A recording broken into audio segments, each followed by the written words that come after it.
Hello, beautiful brides. I'm Adina here in South Africa, and I just want to share with you what I've learned from Restore Your Relationships, Chapter 10, It's All My Fault.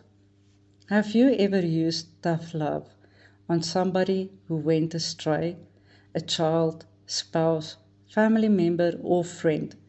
Basically, you give them an ultimatum, and if they do not change their ways, you kick them out of your house or life. I know I have, and just as the lesson taught, it may bring changes to maybe prevent consequences, but the changes are normally not permanent, and they eventually fall back into their previous ways or back into sin, sometimes even worse than before. And just as the author describes, applying tough love only causes more destruction and builds a hate wall between you and the person you are trying to change.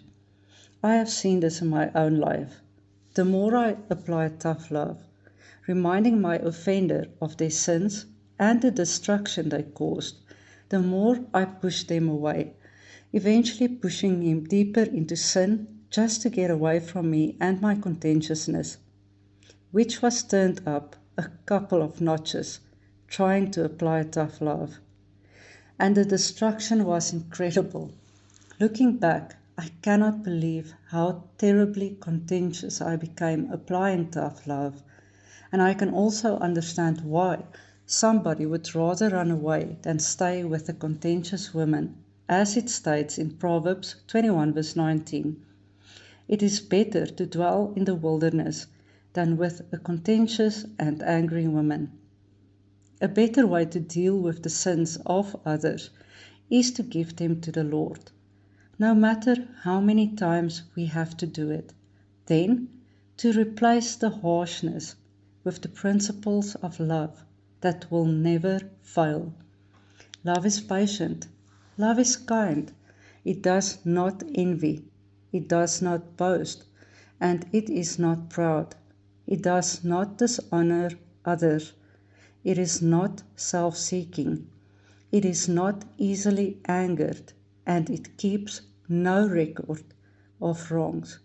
Love does not delight in evil, but rejoices in the truth. It always protects, always trusts, always hopes, and always perseveres.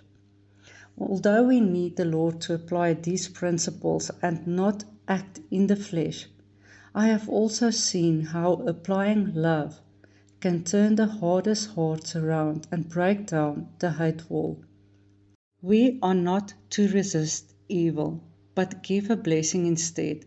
You can lift the burden of shame and condemnation and replace it with forgiveness by taking the sin on yourself. This is what Jesus does for sinners.